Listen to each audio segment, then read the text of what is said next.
But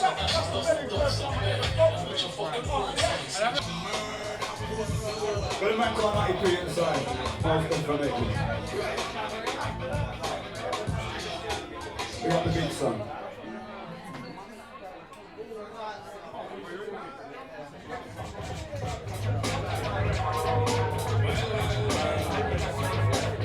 When I got your text inside, quick with the camera skills, feeding the Instagram feed is in mostly.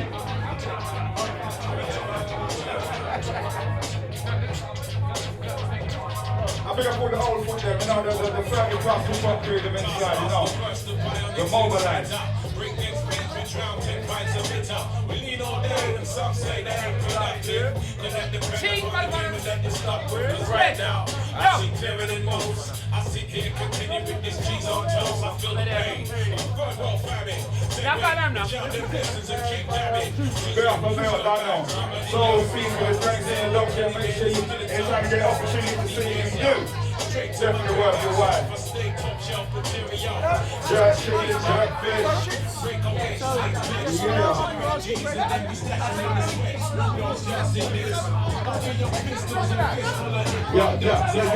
Yeah. When I was writing,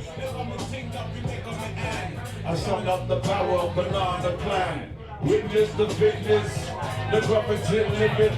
One hope, one flex, witness the Christmas.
Okay, well, welcome. Thanks for this special event with a very special group of people.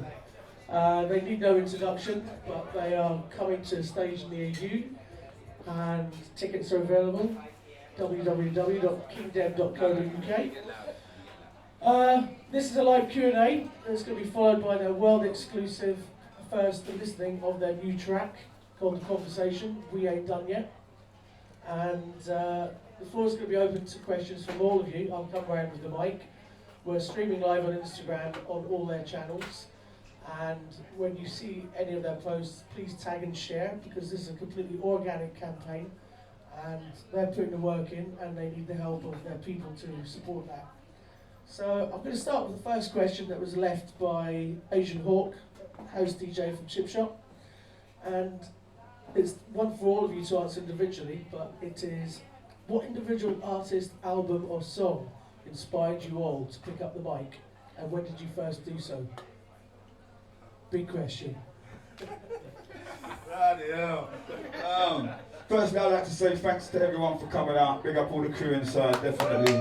Yeah, salute. It's nice. There's a lot of faces there I ain't seen for a minute. Got to say big up to Mike and Wizzy and all the sHop family for, you know what I mean, providing the space for us to come here and have this conversation. So we definitely appreciate that. For me, in terms of hip hop, obviously I grew up. We were listening to reggae music and sound system music before hip hop.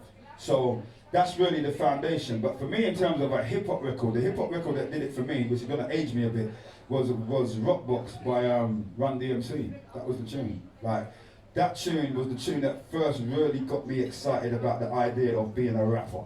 You know what I mean? Because I just thought Run and DMC and especially Jam Master Jay were just the coolest guys in the world. And how they dressed and had the hats and the jackets. And it was a black and white video. It was a black and white video they had for Rockbox. And yeah, that was the thing that first got me inspired, real talk. Yeah, big up everyone that come down today. Much appreciated for real. First song that got me interested in wanting to do rap music actually was probably Parkside Killers, Schoolie D. And I bought him Tower Records in Piccadilly back in 1980, no long. Victor knows. Yeah, PSK, Schoolie D was the one, but the one that really made me want to really rap was Microphone Fiend, Rakim. Obviously I knew all the like classics and whatever.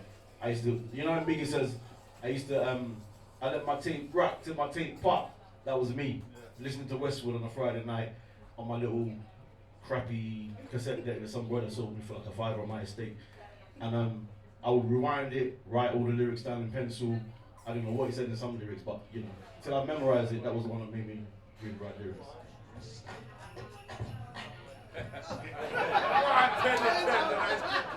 I was a fiend. All right, for me, the first song that I heard that captivated me, and I'm gonna tell you where it was. The song was E.T. Boogie. Wow. And I heard that. You see King's College Hospital? Opposite King's College Hospital used to be a school called Caldecott Primary School. I used to go to that primary school. And on our parents' evening, some two youths, David and Darren, were body popping. I was playing xylophone. I thought I was the shit. Then they came out, Giri, David and Garen, I remember. They came out to E.T. Boogie. I lost my shit. I didn't know what the fuck was going on. Sorry if we're streaming. I know people expect me to be the conscious rapper and not swear.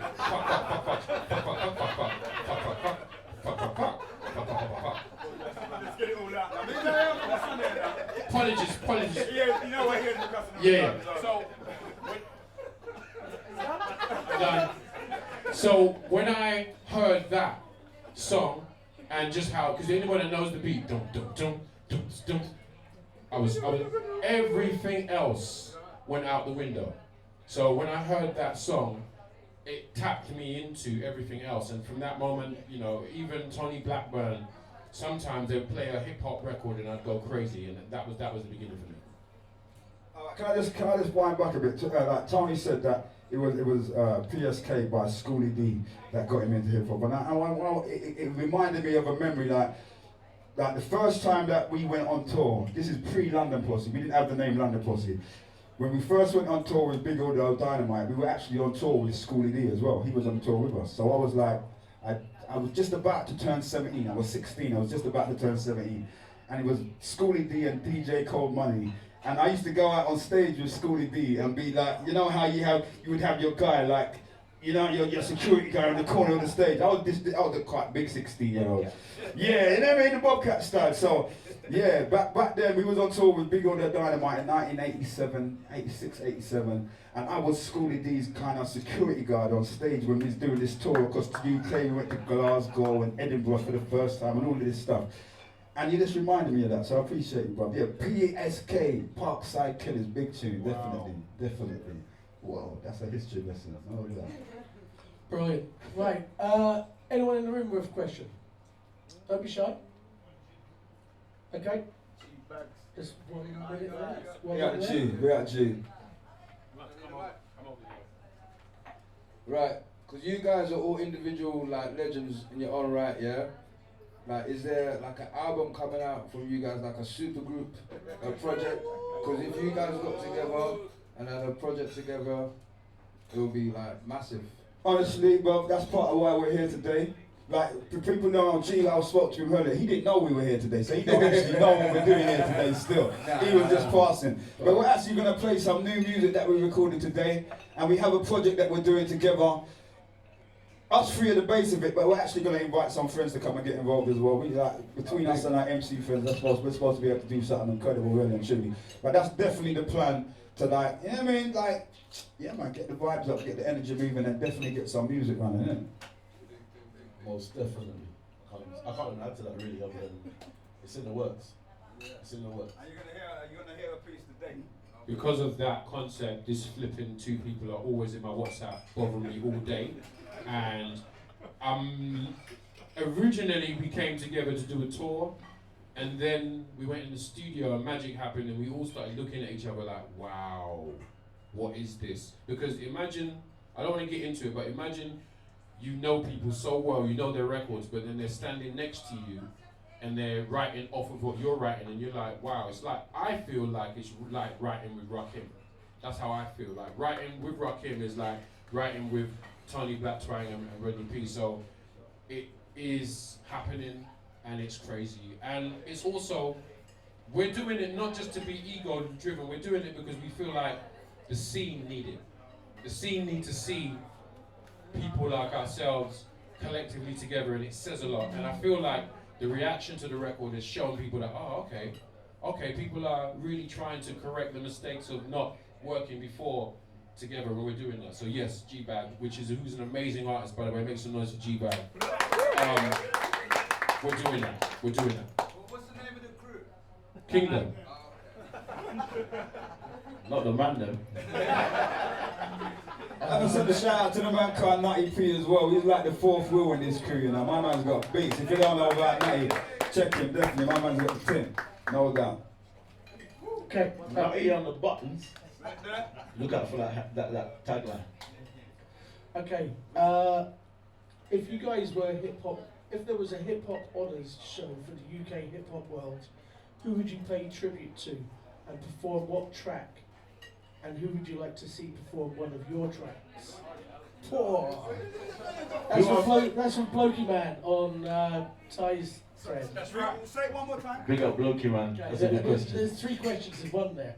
If there was a UK hip hop honours show for hip hop, who would you pay tribute to and perform what track? And who would you like to see perform one of your tracks? I'll go first for this one. I want to perform 2 tracks from this person I'm going to mention. I'll perform MCD's Don't Judge a Book by Its Cover.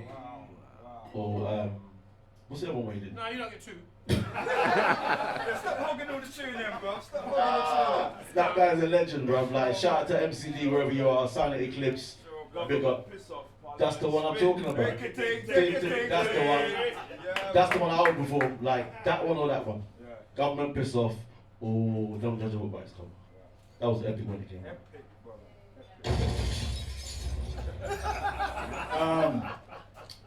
I'm a little bit older than them brothers still, so I'm gonna take it back. I'm gonna take it back really for me.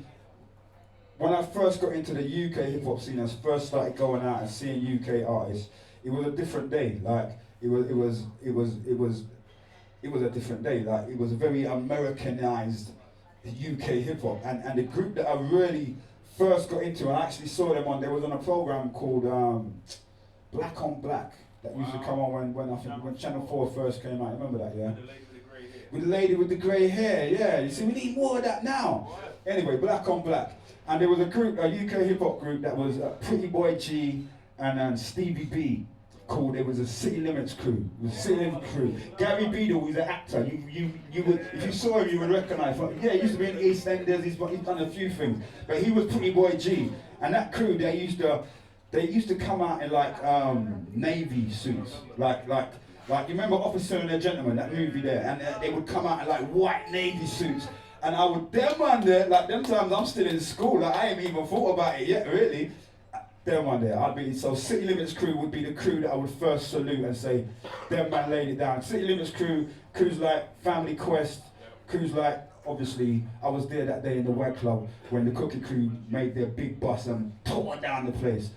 Yeah, so Cookie Crew, City Limits and Family Quest, that's where the homage would go for me, no doubt. What tune would I perform? What tune would I perform? That's a hard one. Do you know what? And I'm gonna be honest, it's a brother who must, like, we have issues over the years. Me and you, I remember arguing with him in Battersea Park about hip-hop sound in America and hip-hop sound in UK. We had that argument for years. But Run from Hijack, for me, was incredible. And Star Wars was an amazing tune. So I'm gonna go big up the man and say, yeah, I'll do Hijack. Okay, so for me, the group that I would choose to honor would be Demon Boys. That I have to do that, and But the song that I would do personally would have to be I Gotta Keep On Cookie Crew.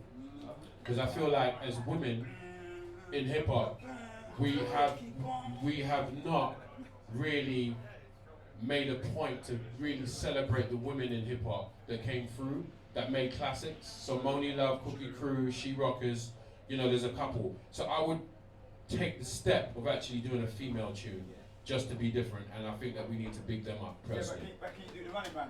I can do it. I can do it. I might split my trousers, Do but that tune without being able to do the running man. I can do it with no marathon. Well, alright. Oh, second part of the question, I guess we got to answer, isn't it? Yeah, the second part is, and who would you like to see perform one of your tracks? Wow.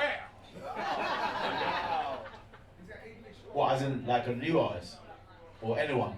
Up to you, yeah.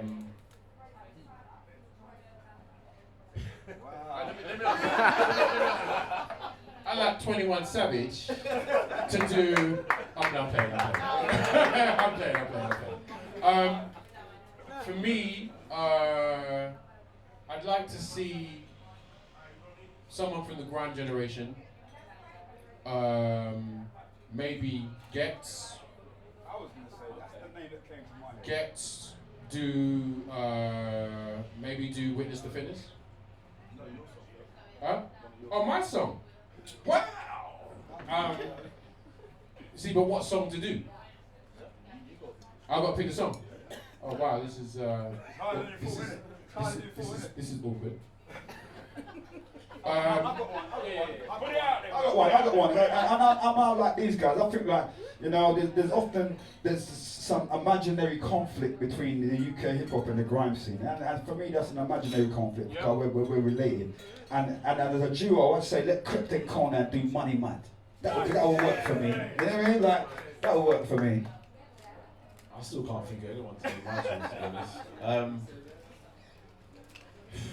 Whoever does it, they've got to have that energy in it. So I'm just trying to think. Anyone, give me anyone. G! Come do Nah, solo, bro. K9 been doing my tune, bro. Who you think?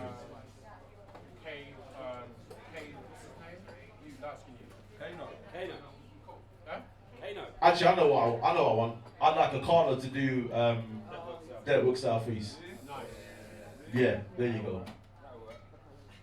Just going back to you talking about Crimson Conan, rest in peace, We Cadet. have to say that. We have to say that. Rest in peace to Cadet. No doubt. That was a shocker. Truly funny, intelligent, humble, heartwarming youth. Like we lost. We definitely lost out. The future for that guy was so bright. He had so much to offer. So yeah, definitely rest in peace to Cadet. Indeed, rest in peace to Cadet. Condolences to the family, and obviously Correct is his cousin, isn't it? So, but just going back to that question real quick, just a real funny story. First time I ever heard Craig David, by the way, just so you guys know, he covered Deadwood South East, singing it, and I found a demo after he'd blown, and I was like, oh shit. You know the story, don't you? Exactly. So yeah, just wanted to kind of add that to it. Okay, Ty, you're not getting out of this. Not getting out of what? You got to name your man. I've got to name my man or woman. Oh, yes. Let's Yes, balance it out, bro. yes, Let's yes. balance it out, bro. Yes. It's really working on ladies angle, isn't it? It's bringing sexy back. Let's be clear, yeah. Let's be clear. He's Mr. Cultural, Mr. Afrocentric, all of that. But I know Ty as a dirty boy. So don't let me fool him. He wants them He wants them little soul chicks, innit? Them Erica Badu chicks. Innit? Anyway, moving on swiftly. So what is the answer? So the question is that who would do my song? Oh, you're a little flustered now. No, I'm not flustered. I'm 100% comfortable with being called a Gallus by you. Oh, okay. Just so we're clear, everybody on stage is married except for me. Okay. So you know what I mean, I've got to sprinkle raindrops. All right. Seriously though, I feel like I'm talking about younger generation.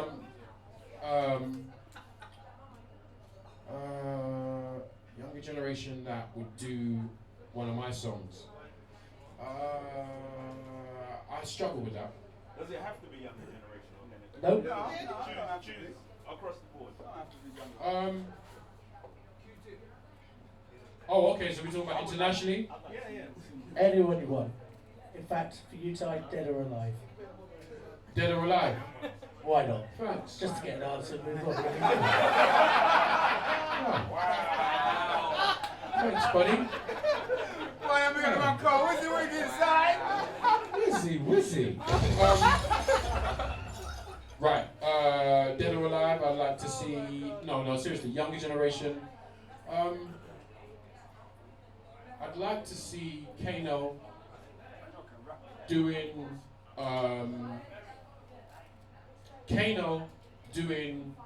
Derek B. Bullet from a gun. There you go. I'm just being awkward, so, yeah. Right. So the next question, maybe let's just go for favourite colour or something like that. Keep it moving. Right, we've got another question here from the crowd. Big up, brothers. First and foremost, big up for doing this, man, and being here. You get me? Like it's a privilege to have the brothers. Kingdem come out like this. You get me? We got Apex 0.5. Love my brother. I listened to a bit of the cHip, the radio interview the other day. And I think you made a very good point about age. Yeah, a lot of the time hip hop and music in general is seen as a young person's game, right? And you said the thing, it's almost seen, if you're a rapper, you're an MC, it's like a childish thing to do. Or do you kind of proof that that's not the case? You know what I mean? So as you go into your older years, we all getting older as MCs and DJs and whatever else. Gracefully. How important is it to give that level of respect to the art form as something that is a lifelong endeavor, rather than just something you do for a couple of years when you were a kid and loud? So can I answer this first? Personally, for me, it's about reprogramming, right? So when we kind of got into this culture, we came into it as youth, and we were told from youth that it was disposable, dispensable, it's not blah blah blah, it's blah blah blah, but it's not important. But we've all recognized the importance in this room of hip hop culture, right? So my thing is, it's just like growing up in Europe and seeing how a lot of things are through a European white lens in regards to what we're supposed to do. You have to reprogram yourself not to think that way. So for me, hip hop culture is, when I watched Rakim when I was older, I didn't think he was 17. I thought he was a big man. I thought him and Eric B were big, older, bushy men. Chuck D looked like a big, bushy man to me. So the point I'm making is, that I quickly want to make is, hip hop is supposed to be about art.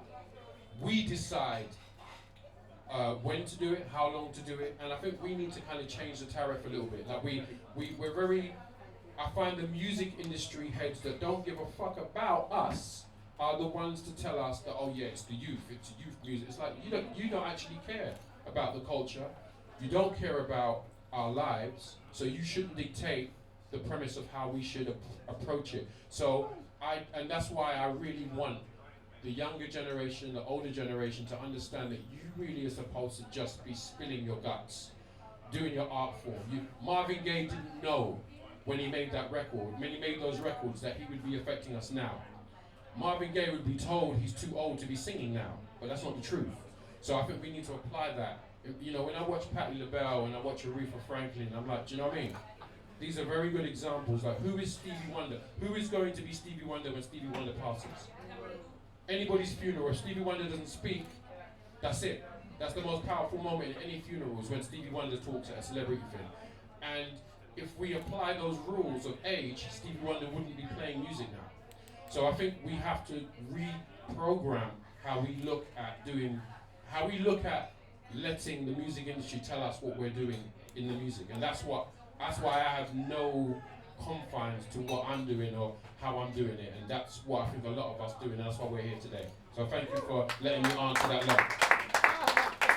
I would just say that actually, until you asked that question, bro, for me, honest to God, and I'm the oldest one here, I didn't even fucking thought about it. Like, if I want to rap, I'm just going to rap, innit? No one's not telling me nothing. Like, there's no boundary or wall around the thing. That I've never felt like, oh, I'm too old to do this thing. Never. It's never even crossed my mind. And I I firmly believe that it's important for us as elders to uplift the younger generation. We have to uplift them and give them a platform and give them somewhere where they can be proud to go and some footsteps they'll be proud to follow in. But I've never felt like, boy, if I get to 55, I have to stop rapping. I'm not 55 yet, but you know what I mean? There's no wall. There's no wall. I'm a poet. I write bars. I write lyrics. I have something to say. Man can't tell me nothing. I'm grown folks. Man can't tell me nothing. Real talk. Yeah, that's true. I was gonna say the paradigm shifted obviously around the time when rappers started being preoccupied with record sales. Oh, I want to retire by the time I'm 35.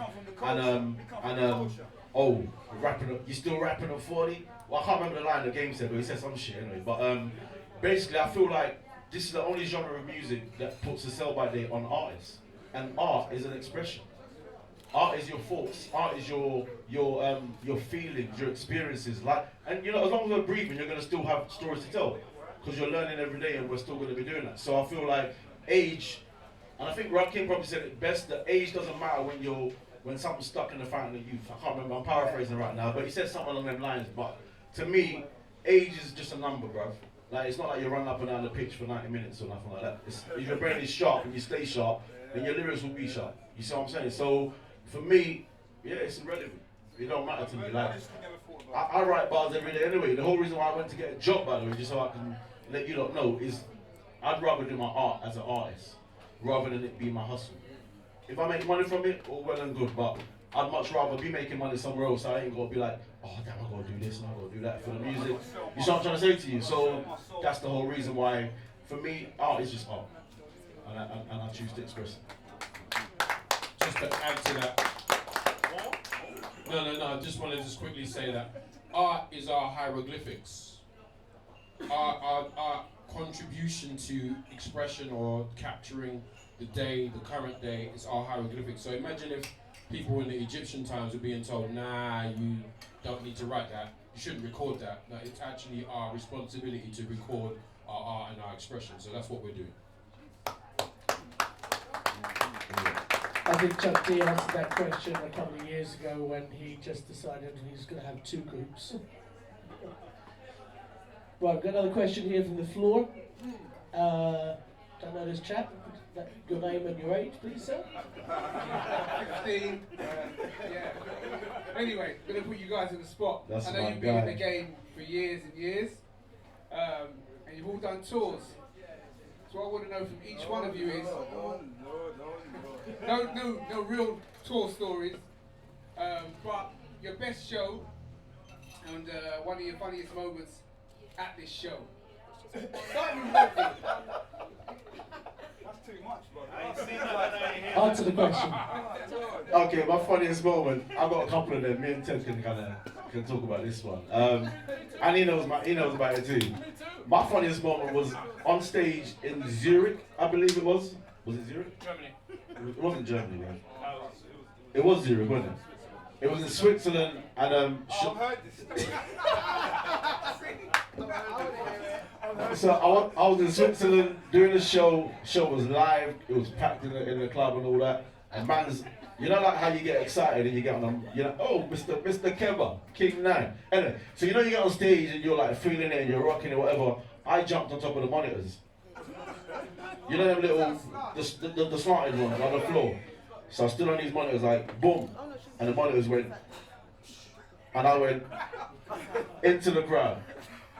But you know what? Me being me, I let Ted tell the story actually.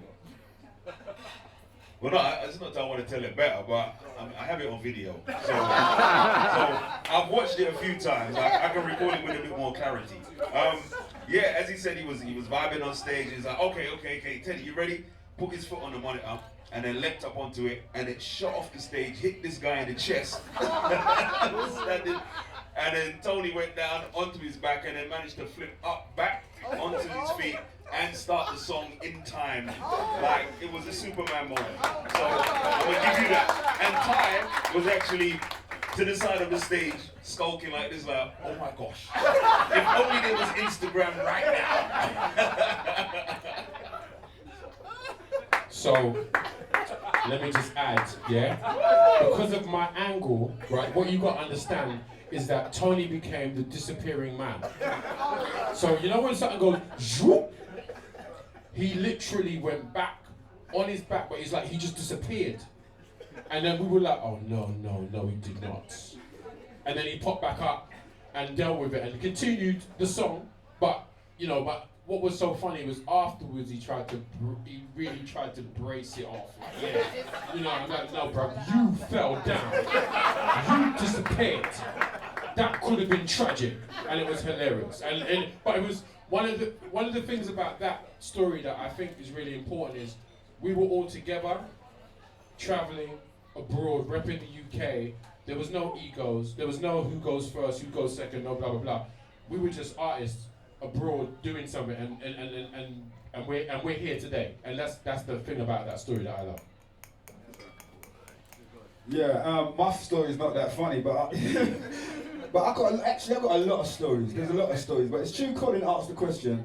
I'm actually remind Colin that the first time we met was actually in Germany, and I was on tour with London Posse, and he was on tour with Sun and Noise, and it was our first day of the tour, and I figured they'd been on tour a while, and we were crossing paths, and we didn't have no beer. We didn't have any beer, so we went and stole all the their beer. No, it wasn't the beer. It was a bottle of champagne. And was it the champagne? And I remember DJ Sun, who was their DJ from Hard Noise and Son of Noise, he was most upset. And I remember at breakfast the next day, that's how I really know you guys. And that's like me, Jason's one of my lifelong friends. But the next day at breakfast, Jason was pissed talking about them man think they're hard and they licked our bloody champagne. And that started a lifelong relationship. So that's one that's always stuck in my head. We went out in Germany on tour in 1980 something, and we're still there, and we still keep the thing moving, you feel me? Big up, not big. Oh, you're up. Yeah, buddy. So, my story is not necessarily funny, but it was something that I hope a lot of artists have historic moments and they come back to be able to tell them. So my story was, we were in Switzerland. It was, I can't remember the name of the festival, but I was with my band and we were, it was the Montreux Jazz Festival, sorry. And before me... Oh yeah, because there's so many festivals just like, the Montreux Jazz. Sorry, it slipped my mind, sorry, I momentarily forgot. There you go, I'm You see what I have to put up with? Yeah? Or was it the pyramid stage? Yeah, it's Kingdem, not Kingdem. So, like I said before, right, so I'm at the Montreux Jazz Festival. And before us, I can't remember, I think Roots Maneuver and his band are after us, and then directly after us is J-Lib. So J-Lib is JD and Madlib. So before we do this show, my bass player has, the bass player, because we were on a tour bus, and the bass player had to change out because he lost his passport. So we had a new bass player. So anyone that's ever done shows, when you have a big platform with those names and you've got a musician on stage that's never played with you before, all of a sudden you're worried. So for some reason, we ran headlong into this gig like, you know what, we're just gonna go for it. And there's a clip of it, the clip is Look For Me with Esca and myself doing Look For Me at Montreux Jazz Festival. Look for it and you'll see what the thing is. After the show, this is what happened that amazed me. I walked backstage and Madlib and Jay Dilla are like, yo. They're like, yo, I didn't know before, but I know now. They took me back to their dressing room, we exchanged numbers. They were asking me mad questions, asking me questions about Esca, how long we've been performing with the band, what the fuck was that, properly gassed. I'm sitting there like,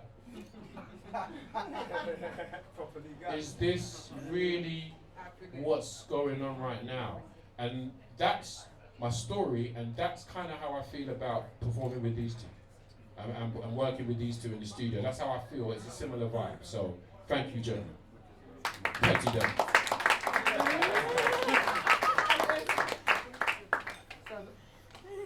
Another question from... Was that good answer? That's terrific. So, This is coming in from K9. And what are some of the fundamental differences in the music industry now compared to 15, 20 years ago? Right, fundamental difference. 9. I would say the most fundamental difference now, between now and then, big up K9 anyway there, don't know. But really it's the technology. The technology changed everything. The technology changed everything. Like when I started making music, we were still using 2-inch tapes and splicing boards. And that ain't even that long ago. And I say that, and there's people in the room and they're like, 2-inch what? And a slicer do. Like, it was a completely different world in how you were able to make the music. Like, just having access to a studio was a huge deal. Now, that man sitting in their bedrooms making amazing compositions now, that wasn't even a possibility back then. So for me, that's the biggest difference, just the access we have to be creative. Like, if you have a creative idea now, you can really get it out there and really push your art forward. Whereas before, wow, you have to go and save. You have to go and get a job and save up your money and say, right, I need to book 3 hours in the studio. Like, it was a real deal. You had to really want to do your thing. So the technology has changed a lot, thankfully. It's good and bad, but you know what I mean? Here we are, definitely. I was going to say, you reminded me actually when me and VRS, big up VRS is the guy that got... Yeah, let me tell them the story, bro. Right, so me and VRS, I beg you stand up please so people can see you. This is the guy that got me into music actually, got me into making music, got me into rapping. We used to go to Angel Town Studios, literally 5 minutes walk from here. And Victor was in a little flat, well it wasn't even his flat, it was a flat that a lady, rest in peace, Dora, she let us use the studio. And it was actually a flat and she let us sort of put some equipment in there. Anyway, making music, Victor being there, literally tapping for 3.5 minutes straight. If he messed up, he's got to start again. So it's me, V, Roots Maneuver, Ty. It wasn't Roots Maneuver them times, it was, what was it called back then? Anyway, he wasn't IQ, it was earlier than that. He was the other Rodney. Yeah. But yeah, in answer to your question though, and like Rodney said, technology definitely has made it a lot easier for people to literally be able to make music. Oh, Chubbs, that was his name. And then he changed from next name. Baron Smith and a whole heap of different names. But yeah, the technology has definitely made it a lot easier for us to be able to get the music out there now. But tell them about Monroe's. I know. Oh, Monroe Studio. Okay, so. And the baptism of Oh, Lord have mercy. You got to jump in at the deep end. Alright then. So, anyway, fast forward from Angel Town Studios, we kind of graduated to a studio in Holloway Road called Monroe Studios. That was like the UK's D&D studio. Basically, everybody passed through. Son and Eyes passed through, Brotherhood passed through, Science of Sound passed through, Caveman passed through, obviously the Mighty London Posse passed through, MCD passed through, and me and Victor were engineers in the studio. Literally, like, just whenever they have some downtime, we'd go in there and make our beats, but whenever it's engineer. So for a lot of them early London prostitutes that you don't know and love, hopefully, them man were the engineers on them. Them man ain't putting out records yet, but they were working on our stuff, helping us get our thing right. So this history, like, it all connects up in ways that people just do not really fully comprehend. But, you know what I mean, hopefully, the story will now start to get out there because it's important that we document these stories for ourselves because we're getting older and no one ain't going to do it for us. So it's important we do it now. Very true, very true. So, one of the fundamental changes for me is there used to be a whole bunch of middlemen in regards to things. So you couldn't just make your music and then get it to a DJ. You had to be good enough. You had to know the right person to speak to. People would play games. People would be like, oh, you need to speak to this particular agent or this particular person to get to this point, to get heard. So a lot of the artists that are making music, you couldn't even just get into a studio. You had to have the money to get into the studio, and then you had to know what you were doing.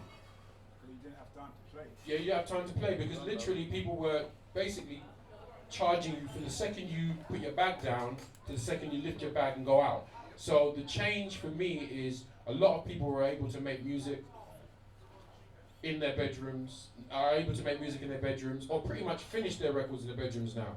But what you haven't had to experience is going finding how to buy a 2-inch reel, or to buy a DAT, or an ADAT, or even how to splice and have the splice kit to edit yourself. I had to learn that. A lot of you don't have to learn that now. And I'm not saying you should have to learn it, but these are the differences between, these are some of the fundamental differences between then and now. And I just think it's important for artists to understand that because of hip-hop, UK hip-hop, and the fact that we weren't allowed to flourish straight away from the Cookie Crew period.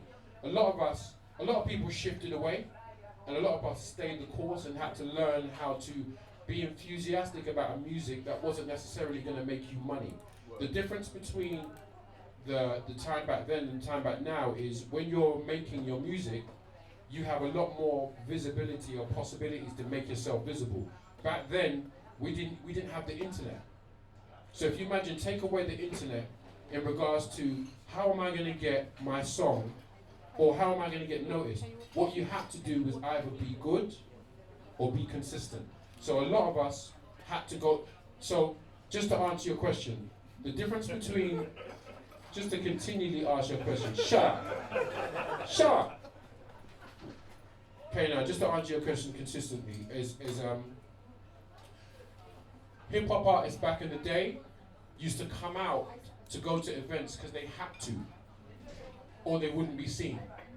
Now, people just make music, upload to SoundCloud, or make marketing decisions to get visibly seen, but they're not putting in the same effort of standing on stage and learning their craft and learning to perform. And I can see it. As a performer, I can see whether someone's been on stage and knows how they're performing, and that's one of the major differences for me that has to change in regards to I can see it with the new generation of hip hop, that they don't actually know what their body language is saying when they're performing, and that's something that I hope we can change, and that's why we're around to communicate that, not in a condescending manner, but just in a manner of like, no bro, you do know that you're holding the mic only on this side, right? You're not doing this. People don't know that and what it says. So that's the fundamental difference is the information that was available for you to grasp via the hard work is no longer available unless you ask for it or unless you look for it or mine for it. So that's one of the things for me. And just to finish off real quick, I know it's obviously we're driving home or whatever. I think accessibility is also really important, and it's a lot easier now. Back in the day, you had to walk around with record boxes to record shops like Red Records, and then that one that used to be in the tube station, Solar Records. Asking them if they mind sort of taking your records, say exactly SOR, all that good stuff. Your videos, you have to wait up till like 2 o'clock in the morning to get it played on MTV, or once a week, or wait till the last 15 minutes for the radios to play your tunes. Now you hear it every day, all day. So it's changed a lot and it's for the better, but you know, that's mainly it really, and that's why I think we're so successful now. Basically what they're both saying is that we did the grunt work. Yeah, we did the grunt work to open up the lanes to make it all happen. Pay some respect. Okay, that's the end of the heavy questions from Ty's feed. I'm now going to go to Rodney's streams to see the questions coming up from there. Because these are going to be light.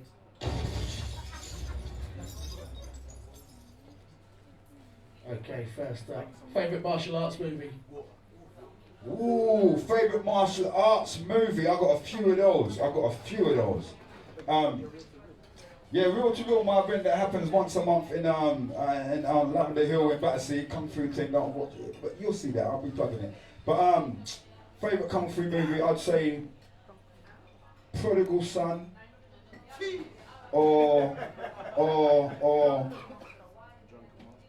Nah, Drunken Master's good. Prodigal Son or Sleeping Fist or The Victim. Yeah. I'm a bit of a connoisseur, so mind me. If you don't know the movie, go check them in it. Cause they're movie, they're wicked. Trust me. Big show every other week at the Shanty Bar in Lavender Hill. Once a month we do a Kung Fu night. Come check me in it. Check my Instagram, you'll find out. So I got one, it's Snake in the Monkey's Shadow. Yeah. That's my favourite. Don't worry about my favourite. Enter the Dragon, I mean. Jackie Chan. Yeah, all that good stuff. Alright, what would you do if you were Prime Minister, President of the world? Coming in from Conscious MC1. What would I do if I was Prime Minister?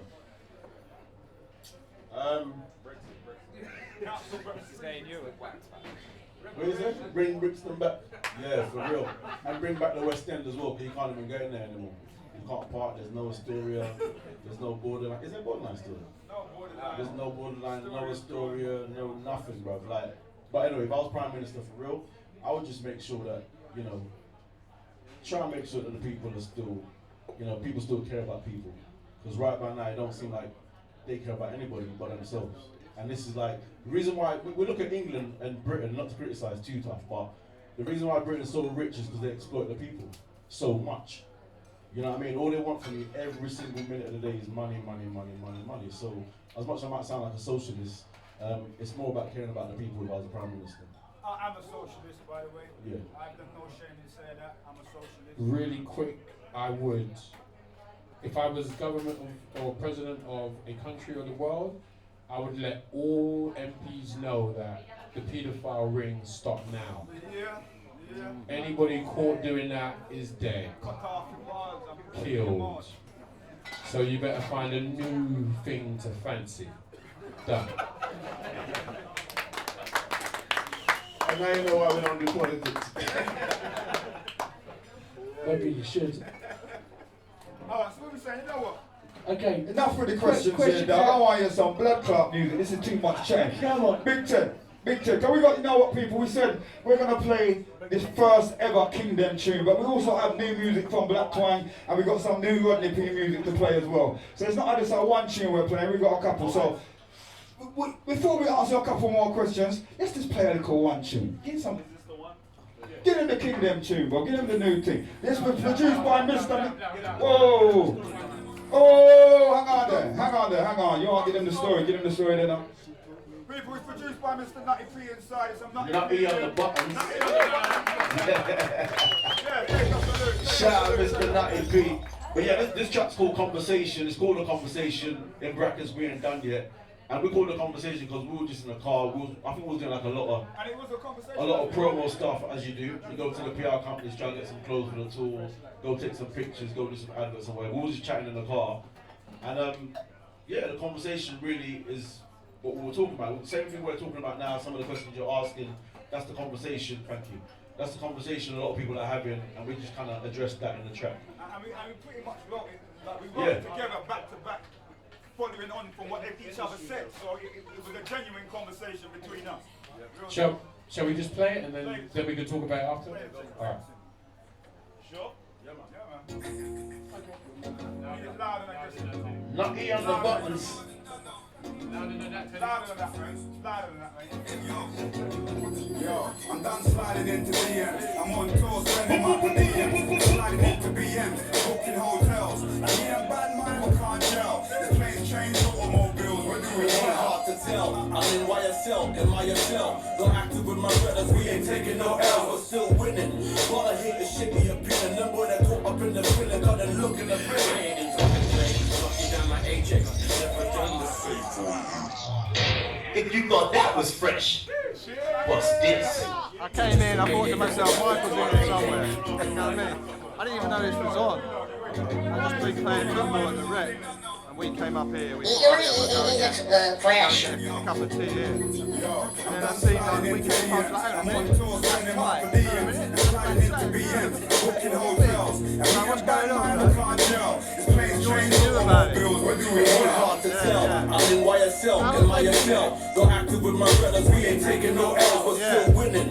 But I hate the shit we appealing. Them boy that caught up in the feeling, got a look in the feeling. Play, knock you down like AJ. Never done the safe way. Every message is a mayday. There's a method to my payday. Just forgotten heyday. Must be driving crazy. Those are still driving mistakes. Came in about like 20 years ago. We ain't begging it, we're getting it. They're lying about the history they inherited. They're heretics. Like we ain't set the pace and bust the style they used to benefit. I'm done with all that dumb chat. Them boy, they better get Yeah, them boy are begging it. And I know they're praying every detail. They've seen it with I'm with my mate back here, so like.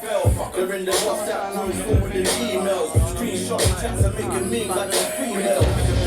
Like pepperoni pizza. Frankly, I'm not impressed, and it's Franklin if you're a reaper. Yanking into a reaper like Trump loosening the reaper. Some cats claiming the truck when it's really their only feature. And we ain't done yet. back where we started, the kingdom ain't come yet. On road, doing shows, and we're picking up nice checks. and we ain't done yet. Back when we started the Kingdem ain't Far from that feeling. Side of Kingdem on the road, it will be something special. We ain't done yet, done yet, done yet. Side man from Money Film Beats, gonna bring it We ain't done yet. It's so fresh. It's not about whether my metaphors are better than yours or whether my show is live with better applause. Just know I'm going for mine, you better get yours. Indeed, the flow is divine, so forget the war. I never let a statue tell me how nice I am. I'm not a slave, I'm a king, you can't put price on man. And they can't measure my greatness when your skills are calibrated. And skills are calculated by the way some shades are filled. With some soldiers in the wars, chasing adulation and applause, but prepared to sacrifice it for a cause. Our mindset is not like yours. Your bitch made little pussies where they get fucked So raw. grab a Tampax, we are the anthrax. Backpack and a rap, whack, cut the chit chat, rub it like a slip mat. We don't rap that, habit or habitat. It's still like It's still like the main ingredient of seasoning. Food for thought, we're feeding them. Young kings are leading them. Ball of false prophet misleading them and deceiving them. Black Moses free in my kingdom, enforce imprisonment. They probably never thought we'd still be on the road, killing shows. Still be full of flows, getting hoes. he's joking about the host But part. still I'm on my toes, ask my wife cause she knows I'm living by the code. And we ain't We done ain't yet. done yet. Back when we started, the kingdom ain't Side done of yet. Kingdem on the road, got the three black side of my car, TY, oh my God. Yeah. And we ain't done yet. Back when we started, the Kingdem ain't come yet. All filled with shows and we're picking up nice checks. Still eating good and a nice bless. Done yet, done yet, done yet. We ain't done Better man yet. can't tell you that. Brand new music. We ain't done yet, done yet, done yet. It's so fresh. We ain't done yet, done yet, done yet, done yet. Now we break it down one man, easy, one man, easy, one man, easy. Yeah, so that's just the first of many, you know. That's just the first of many. We've got vibes galore, trust me people, we've got things! Oh my gosh! You too.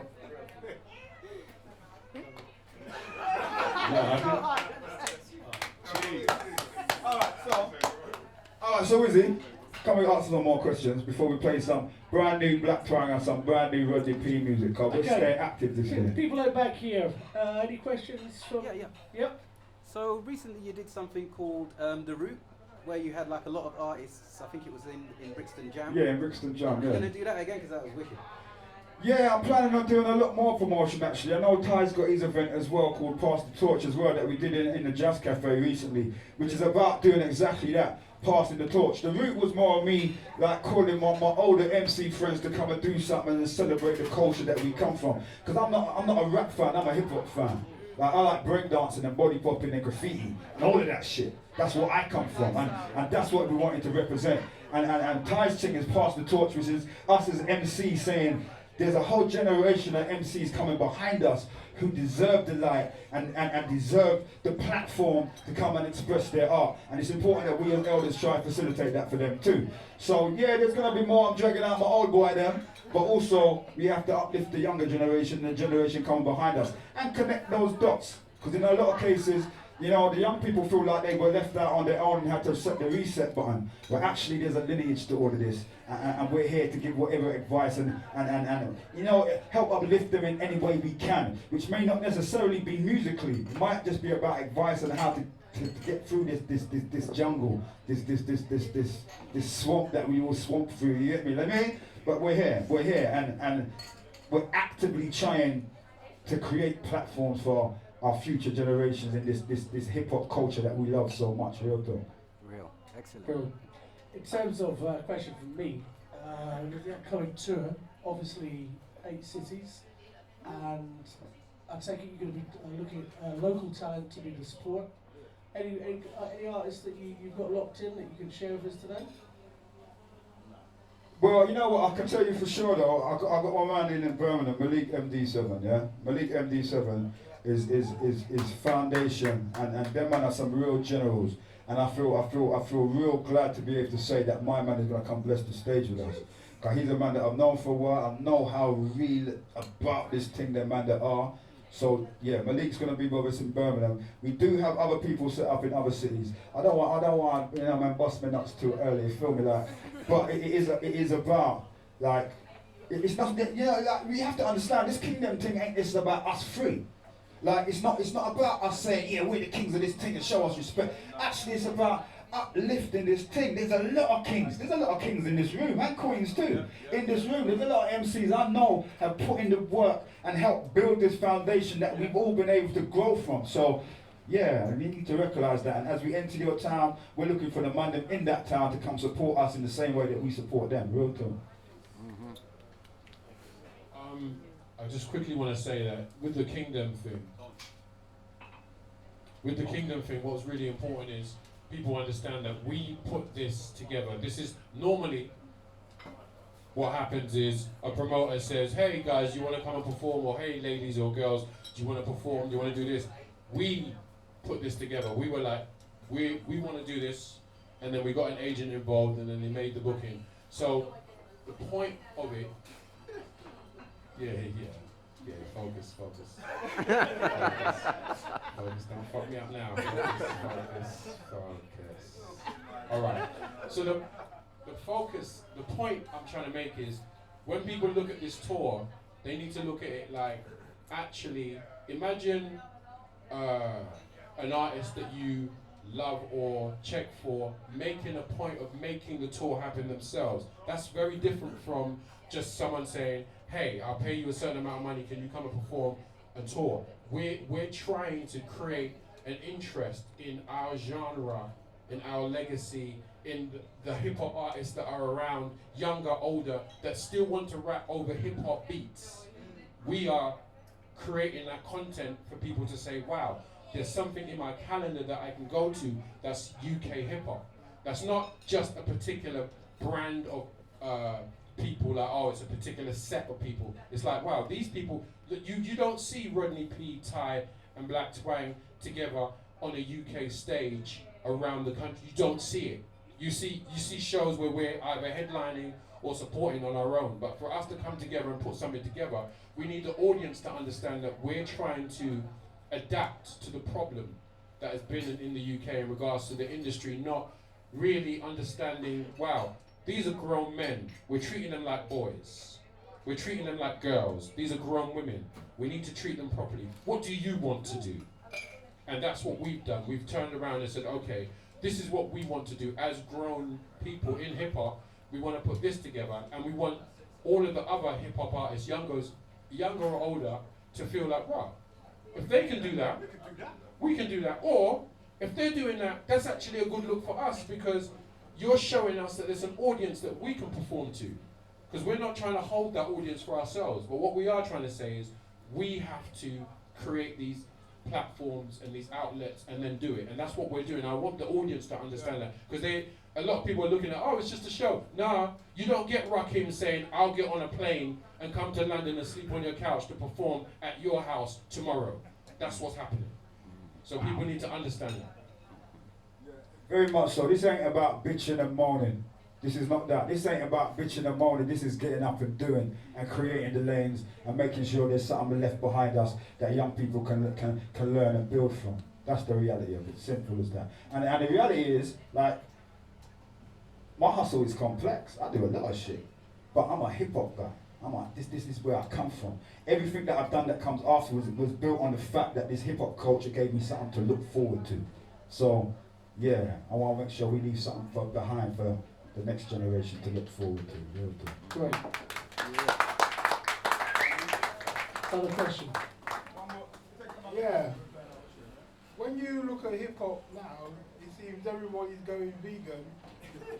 Black Thought, Bruce Manova, Method Man, RZA, Genius, Black Thought.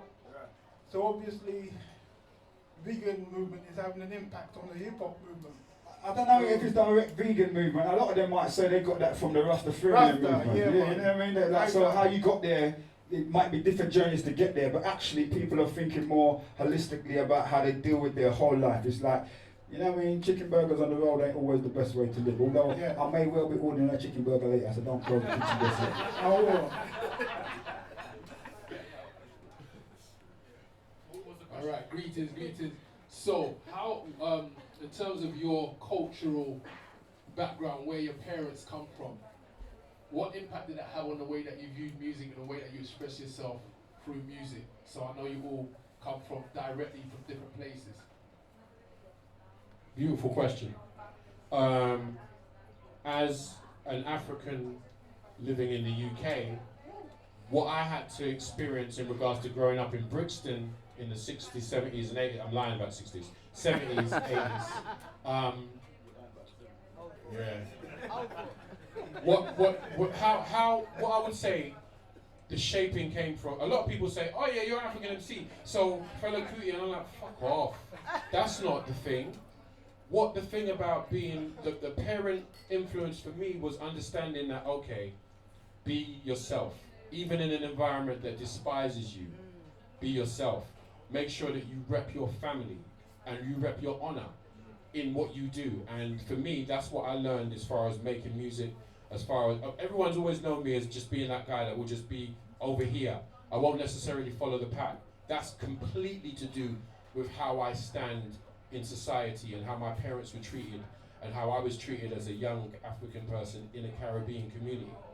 Because of that, I've learned to love the Caribbean community and learned to love the, like, you know, there's certain people in here that my family know, they're my brothers of different backgrounds. But what I've learned is you have to take the, how do I put this? You have to take the honesty and the integrity that your family give you and you put it into your music in a particular way. So I put it into the music in regards to, I'm myself.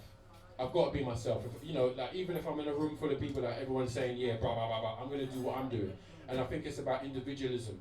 And I think my parents taught me to be individuals and not just follow the kind of UK black statistic of, oh, this is how you act. And when you get upset, you put on a patois accent and you start fluffing and fluffing. I don't do that.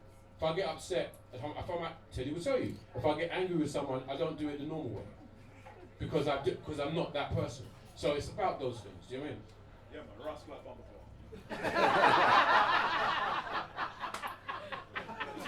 Yeah, for me. Yeah, for me, I think just being around music. My parents are Nigerian, so we had a lot of music around the house, to be honest. It wasn't really about Nigerian music anyway. My dad was into jazz, funk, reggae. I had a lot of Yellow Man in my house, some Fathead in my house, Ika Mouse in my house, as well as Ebenezer Obey, King Sunny Ade, Fela Kuti, Prince and Bango, whatever his name is, I can't remember. And we had Earth, Wind and Fire, Shalimar, and my uncle was a DJ. And Jim Reeves too. And exactly, Jim Reeves, Martha Somebody and the Vandellas, all of that good stuff. Like you know what I mean? I inherited all that music, and that's really what shaped me as an artist. Because obviously, when you're digging for bricks, as VRS will tell you, you will listen to everything, and I mean everything. So. As far as an individual, boy, I'm just me, to be honest with you. I don't really conform to the whole stereotypical. I don't think like one person can really define a whole race or ethnicity or whatever. Do you know what I mean? So even that whole thing that happened recently with regards to Liam Neeson talking about he was looking for a black bastard to go and kill or whatever, any black bastard that is. People forget he said bastard, you know. Anyway, they remixed it to say any black person. But anyway, he said any black bastard. But what I'm saying is, me as myself, my dad told me to be an individual. They said if you can't change someone else's mind, then don't allow someone else to just influence you like that neither. So you got to make up your mind. Obviously you listen and you take it all on board and whatever. But for me, it's just about being, as Ty said, individuality. I don't really do the whole separatist thing. I grew up on reggae music myself, as it goes, even before rap. Like I said, I had to learn all those Yellow Man lyrics before any rap song. Zoom, go zoom, yeah, all of that stuff. You know what I mean? So, yeah. K9, does that answer your question? I would just like to add to that and say, like, a lot of what like, obviously you know me from London Posse, and a lot of what London Posse did in terms of having you know, wanting to use the UK accent in the rap thing. And we took that mentality from UK dancehall, and it sounds like Unity and Saxon, who were different to sounds like Coxon. You know, Coxsone was a Jamaican sound in the UK, but Saxon and Unity were UK sounds, saying that we're black, British, and our families are Jamaican, but we're not Jamaican, we're here in the UK, so we have to represent us. And it's that mentality that I came up through school with that we then applied to hip hop to say, well, we love this hip hop thing, but I don't want to say, yes, son, you're dark and all that shit. I want to do us. And that's where this London posse came from, and that's how we were able to find that strength. Really, that gave us strength and a blueprint on how we could kind of do it. So definitely salute the UK dancehall scene. People like the Ragga Twins now, who are famous on the drum and bass scene. Demon Rocker was one of my favourites when I went to school. Man like Navigator, them man were killing mics and representing UK long before they found their lane within drum and bass music. So salute them man there, and I recognise how the thing all connects. And of course, rest in peace, Smiley Culture. Asher Senator, Papa Levi, you know what I mean? Like, all them guys. Exactly. I was on Coxsone, real talk. But there you go. Yeah, IP, all of them, man. I grew up on Lewisham Way, so Saxon Sound, I used to see them on Overcliff, you know what I mean? So yeah. Oh yeah, Daddy Freddy, of course. But yeah, that was my influences, and yeah, that's what shaped my music. You can hear it in my music anyway. Alright, talking about shaping his music, people, how you feel about hearing a brand spanking new Black Twang tune? Well, you never heard them tune before. How you feel about it? I'm gonna need some signal if you want to hear it, you know, because we're not playing it people simple like that. So if you want to hear some new Black Twang, brand new Black Twang, people, I want you to make some. You thought that was fresh. What's this? Yeah.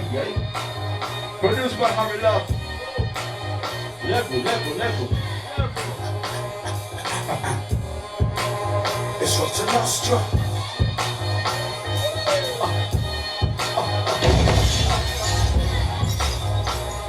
It's so fresh. I got the gift of the gap, ear to the ground. Nose for a good deal if it's going down. Hands on the buttons, fingers in the pies. Mind on my money on my mind. I'm a hustler till I die, yeah, I do it to survive. You can't relate to the struggle, cause you ain't about that life. Ducking and diving to survive here every day. It's do or die in the cage like MMA.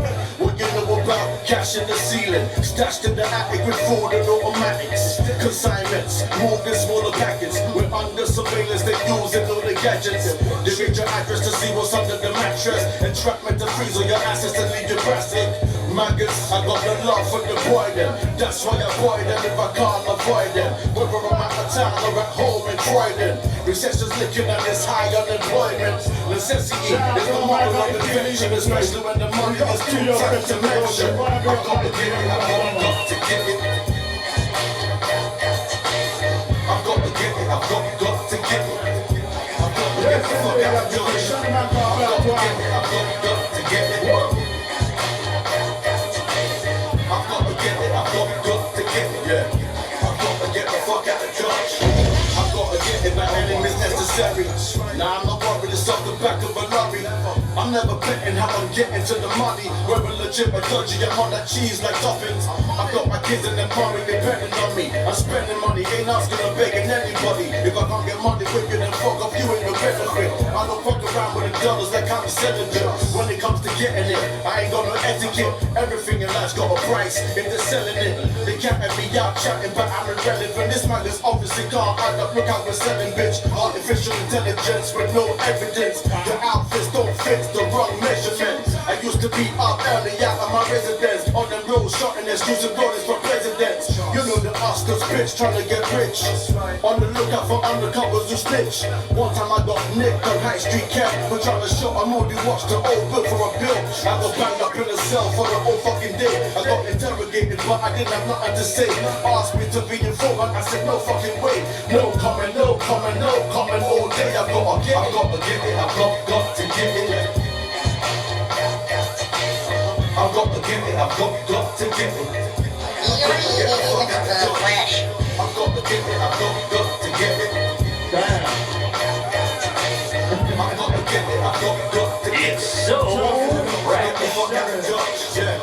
I've got to get the fuck out of Dodge. I can't get a fucking job, I'm getting grub from my plug. Them brothers get no job offers, they just get prejudged. Dodgy employers want the boyers paying us peanuts, it's nuts. That's why some brothers just quit and sold drugs. Roads filled with roadkill, murdered in cold blood. There's no love. Everybody's looking the way out and escape crowd. But fast food can get your take out. And I got real shit to worry about. The finger in the finger out. I'm trying to get it in the bounce, but see, this seems up with a fool.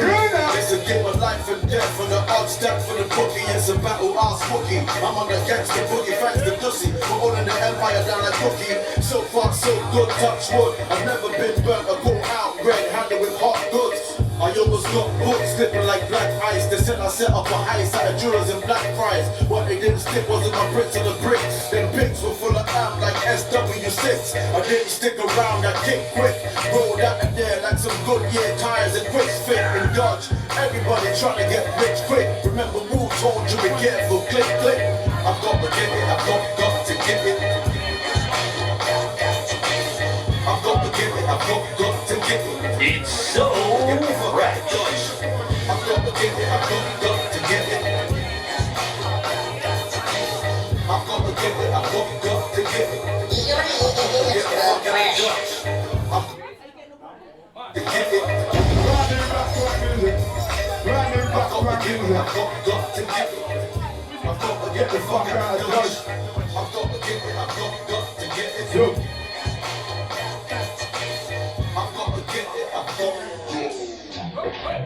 Yeah, look out.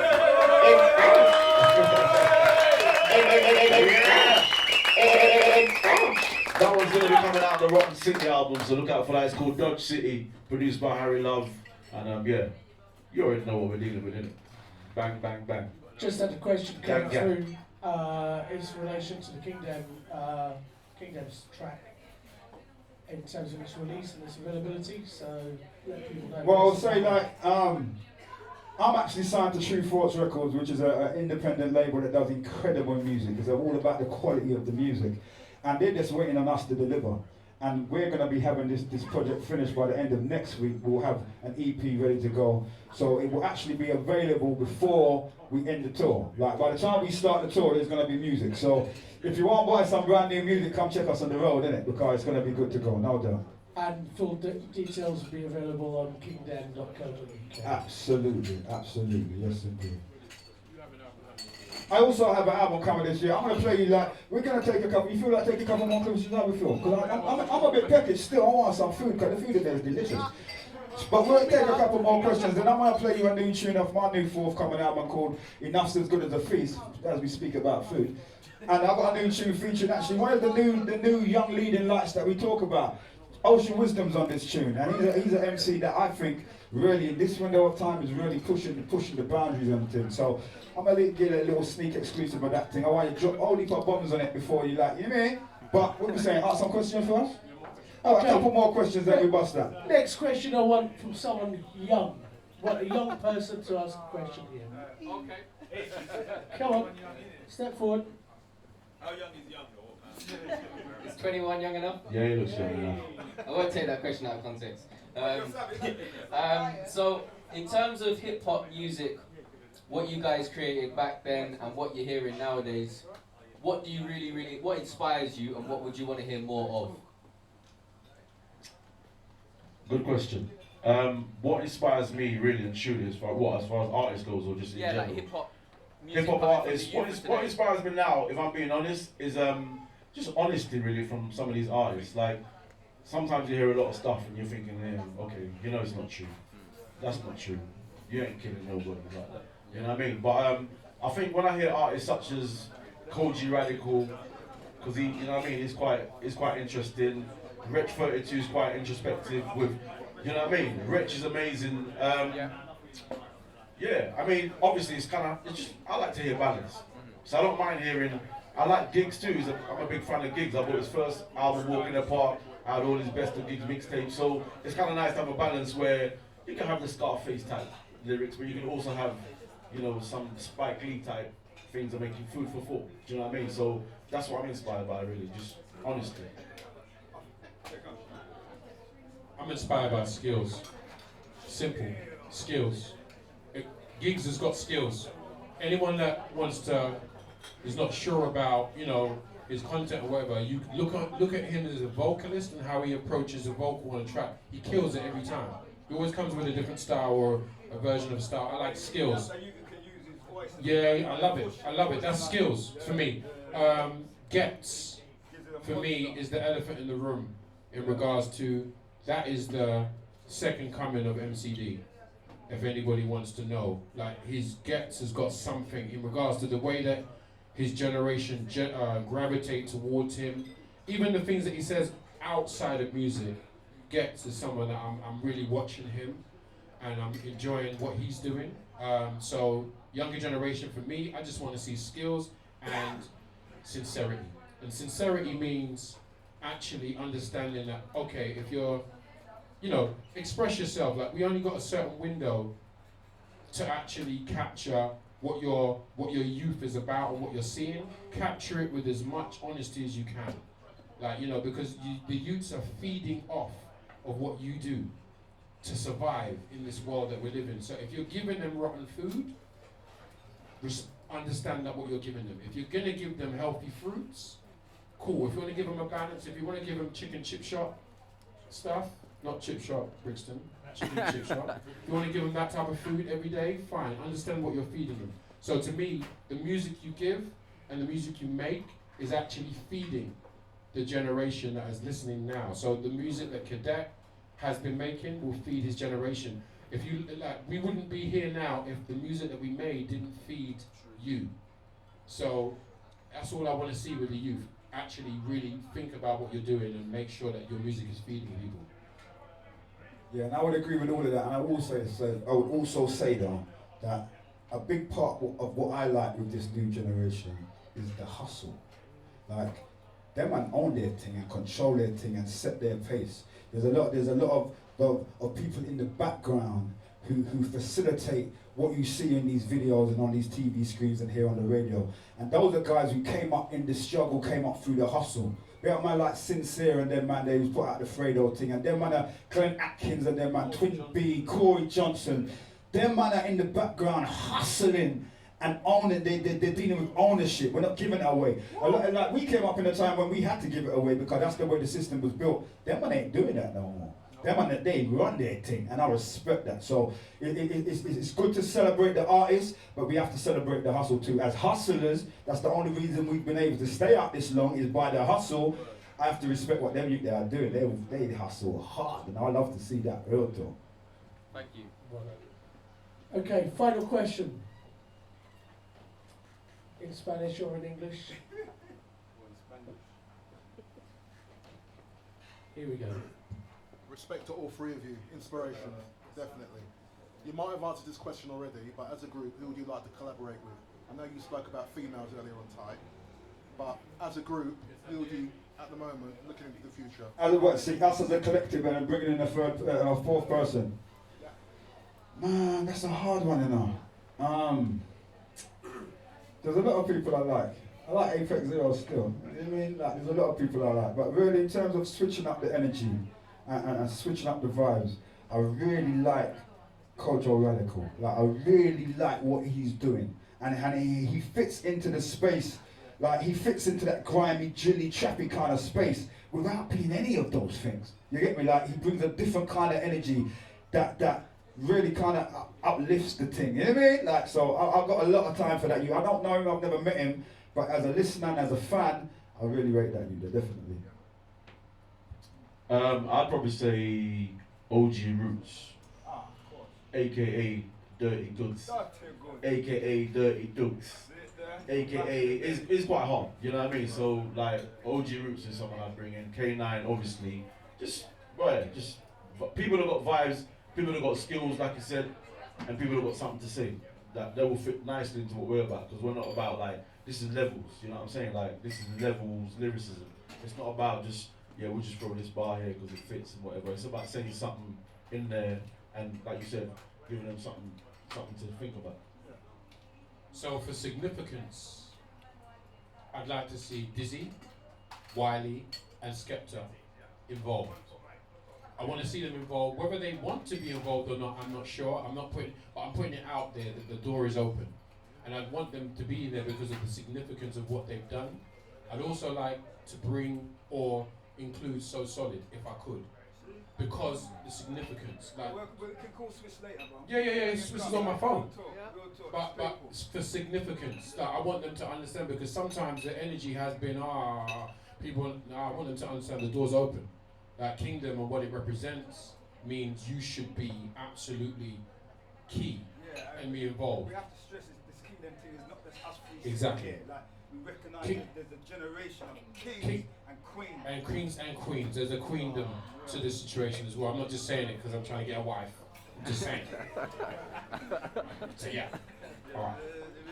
And obviously not forgetting all our contemporaries as well, like your Kalashnikovs, your Roots Maneuvers, your Chester Peas, all them guys. Like, I'm happy to kind of course, like 100%.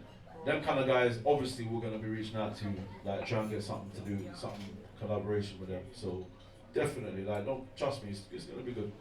It's gonna Sway be the good. Sappho, that's another you. Yeah. Wow. Sway the Sappho. Up your Sway the Sappho, yeah. You feel me, like Shout out Pirelli and the whole gang. Shout out Archer and the One Crew. You know what I mean? Fusion, Fallacy. There's so many people, man. Can't forget them, for real. Does that answer the question? Is that the last question? I think that's the last question. I think we've got some more music from Rodney. Alright, we've got one tune to go. Sidebar, Chelsea fans. He ain't looking great. It's not looking great, is it? But anyway, that's another day. Guna! Yeah, I feel that takes us back up to fifth now, doesn't it? Sorry, guys. But anyway, one Chelsea still win. Battered like the fish. The Oh, snap! That's the first one for now. Wow! Yeah. Anyway, we're distracted. Yeah, anyway. Right, I didn't even see that in that place. They can still make it, they can still make it. Alright, so people, we got one more tune and we're done. I'm going to put in the order at the bar. Listen, if you people ain't had no food here yet, if you just come here to see us and listen to us chat our thing, the food there is incredible, you know, I have to say. And my man was talking about the vegans earlier. You see the vegan fish cakes? Oh my gosh, they're delicious. Come on. You don't know already the show. So people, if you want to eat, go and order some food, meet you by the bar. And we've got one tune. And one last thing before we play Rodney's tune, please. Can we big up Wizzy? Honestly, the work this brother's putting in behind the scenes that you lot don't know about is amazing. Junior, I can't forget you, obviously, doing big things on the cameras. Mike for letting us use the space. This is like literally, like you said, the home base, man. So this is the hub where we're linking up and the ideas are coming through. So yeah, big up to chHop Brixton, for real, you're doing big things. And hopefully we can expand it soon, so when we do the next show, we've got a little stage here as well. So I just want to amplify what they were saying and say that big up HipHop chHop, because actually, let's say this, you are the most, let me say this, I want to say, you can walk past. Yes, sir. You are the most important venue in the UK supporting hip-hop culture, without a doubt, without a shadow of a doubt. There is no venue like this venue. And if you guys had existed when we were younger, we would be a lot bigger now. There you go. Talk for yourself, bro. But this is what I'm saying. I just want to say HipHop chHop. Anyone that's come here or is just passing, understand that this particular venue needs to be supported. Not just when people are here. Spend your money here. Spend your money in a venue that supports hip-hop culture. So HipHop chHop, big up every time. Thank you so much. And if you ain't seen a show here before, boy, where you been? For the shows there, so legendary. Alright people, one tune and then we're done before we go eat some music. This is taken from my forthcoming album out on True Thoughts called Enough's as Good as a Feast. This one features, like I said, Ocean Wisdom, produced by 90p who just left because he had another studio session to do. Tell him make sure he's dropped some bombs on my thing, yeah? Can we go? You know, rock them, man, because we got the fresh stuff. Yeah, you know what I'm saying? You know that, you know. Brand new music. This one's called Drugs, but I want you to listen to the lyrics keenly. God, I don't even smoke weed again, and I give up with them. I'm on my vape. You can't even imagine it. I don't smoke weed no more. But don't watch that, because we still got vibes galore. Really get up for the massive. I've been there on top top of this hustling for a minute still. You gotta love it how I do it cause I kill it still. The red pill and blue pill, you can give me those. I'm all or nothing, double dropping with the killer flows. It's a fever, I can ease your mind like a fine wine, or leave you paralytic. Come go deeper, I can bring the pain, I'll bring med everyone here, bring it with us. I'll ease up the one, I'll feed my in the right babies now. Brand new thing, brand new thing, brand new thing. Featuring Ocean Wisdom as we celebrate the youth them and keep the thing moving, keep the vibes high. You don't know. Tell the tip, come and go! Warm and easy for the bubblers. If you thought that was fresh, what's this? Well, alright. Big up my big son. He don't even know about how we get down from back in the day, you know. I kept him shouting. He's at school, he's a good youth. He's in school doing his thing. He's up to some day, my dad. Try not. I've been there on top of this hustling for a minute still. You gotta love it how I do it cause I kill it still. The red pill and blue pill, you can give me those. I'm all on after double dropping with them killer flows. Rap sativa, I can ease your mind like a fine wine or leave you paralytic, I'm ether. Come we go deeper, I can bring the pain or bring medicine for your fever. Lyrically I'm a reefer, a fat split of the Hebrew, I'm a see-through. Beef filled OCB fam, I'm a lean you. A man when on me already know I'm a fiend too, and on me as a gateway drug, come let me lead you. So call me Biff, call me Pen, call me Cheese, call me Bless, call me Ganja, call me Weed. I'm the high grade, come play some King, I'm the THC. I'm gonna fucking be drugs. So call me Trap, call me Coke, by the G's, call me Ice, call me Acid, call me Speed. I'm the kingpin, I'm the heroin, the ease. There ain't nothing like me. I'm a drugs. The addictive and habitual, manifesting the physical, bag assessing the lyrical, rhythm killers, the pinnacle. The high grade, the original, you can bring them all. I'm OD, I'm a OD, I'm a kill them all. I'm highly potent and powerful, like the power you and I empower you to push past pain and power through. One of the new Lord dealers for the times, I'm the Glaxo Smith Pine, supplying your line. I'm like your papers or your pipe, I'm like your needle. I get it in on the ketamine, I'm the diesel. Amphetamine, I'm a veteran of the lethal. Illegal, but I'm still loved by the people. So call me Biff, call me Pen, call me Cheese, call me Bless, call me Ganja, call me Weed. I'm the high grade, play some kings, I'm the THC. I'm gonna fucking be drugs. So call me Trap, call me Coke, by the G's, call me Ice, call me Acid, call me Speed. I'm the kingpin, I'm the heroin, the ease. There ain't nothing like me. I'm gonna fucking be drugs. Yo, any elder or kidney can't go me or trick me. Man, spit this shit, vindictive, stick things in kidneys. Man, rolled out with a kidney. Right there with the kidneys, man, slap comes backwards from me. Colony, come check me. Don't bother me or hit me. Man, slick that jab, deep face, man's face, oh so quickly. You're a grown man, don't diss me. Beef me, that's risky. Your flat's heading all pissy. Your bad looking all pissy. And for all them dickheads on the side, the one try sneak a cheeky rise, that's just a side man, it's like he doing you. And for all the pussies in the ride, the one try roll and they will ride. Shut the fuck up when we start them to the room, you do a lights out, make them lie down. Right now, it's a bright mouth. Right now, I need a white y'all upside down in my house. Right then, little hype man, better pack down when I'm at round. I'm the only hard food in my town, it's drugs. So call me Biff, call me Pen, call me Cheese, call me Bless, call me Ganja, call me Weed. I'm the high grade, come play some kings, I'm the THC. I'm running fucking big. So call me Trap, call me Coke, by the G's, call me Ice, call me Acid, call me Speed. I'm the kingpin, I'm the heroin, the ease. There ain't nothing like me. I wrote the fucking P. Brand new music, that's how we do, So, people, you don't know, you've been having an afternoon with the Kingdem, with the P, my man called TY, my man called Black Zilla, Black Twang. Come check us on the road, we're coming to a city near you don't know. And when we come with love, and we come with vibes, and we come with energy, and some blood clot lyrics, so go on and tell your friends. See? Yeah, he said it, man, he said it. Like, literally, wherever you are, whatever city you're in, come out, man, come out. It's not about supporting, man, it's about catching a vibe. So yeah, all this support. Nah, we don't need support, we just need the love. You know what I mean? We need to come and feel the vibe because it's about music. I'm doing alright, you know what I mean? Man's earning my money, so I don't need support. I'm not a charity case, bro, like real talk. It's not like, yeah, it's about vibes, man. Fuck all that support team. Come out and enjoy it, man. If you like the music and you want to hear some classics and bangers, come out and get it. So I'm going to say it simply, I'm gassed to be next to these two.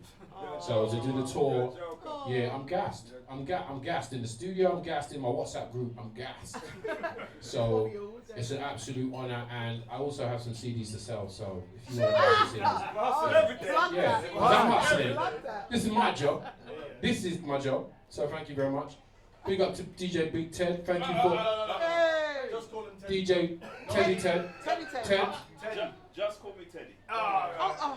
I know you. Big up to Teddy. Big up to Teddy, and also thank you, Teddy, for joining us on tour and being our tour DJ. Make some noise for Teddy.